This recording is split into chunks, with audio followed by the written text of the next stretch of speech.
বিভিন্ন লোককে দেখাতো যে আমি মাহমুদুর রহমানকে মাটিতে কাগজের উপরে শুয়ে রেখেছি। ক্যান্টনমেন্ট থানায় বাতি নিভিয়ে আমার আমার সেলের মধ্যে ঢুকে আমাকে টর্চার করে। কারণ আপনারা অনেকেই জানেন যে আমি 39 দিন রিমান্ডে ছিলাম, 5 বছর জেলে ছিলাম, 100-র অধিক মামলা, 39 দিন রিমান্ড।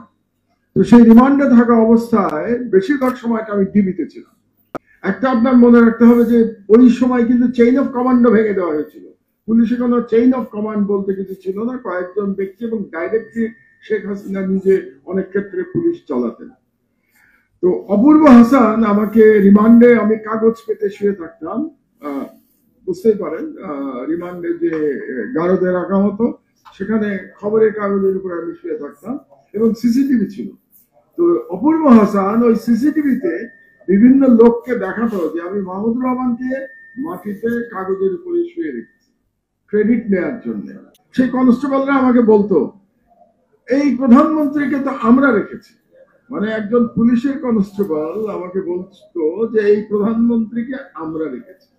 এই ছিল আপনার পুলিশের চেহারা। সকল সংস্কারের প্রধান উদ্দেশ্য একটাই যে আর একটা ফ্যাসিবাদ বাংলাদেশে আর কখনো যেন ফিরে না। আমার উপরে যখন আক্রমণ হলো কুষ্টিয়ায় আদালতের মধ্যে, এই আক্রমণের মাস্টারমাইন্ড কে ছিল? মাস্টারমাইন্ড ওয়াজ শেখ হাসিনা। এবং এটা ইমপ্লিমেন্ট করেছে কে? ইমপ্লিমেন্ট করেছে SP. Who was the SP? Mehedi Hasan.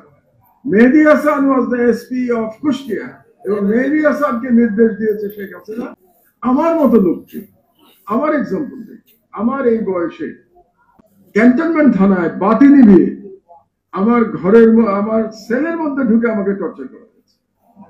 Cantonment থানায় রাত 1টার সময় পুরো থানার বাতি নিভিয়ে, যাতে কেউ জানতে না পারে, আমি অজ্ঞান হয়ে গেছিলাম।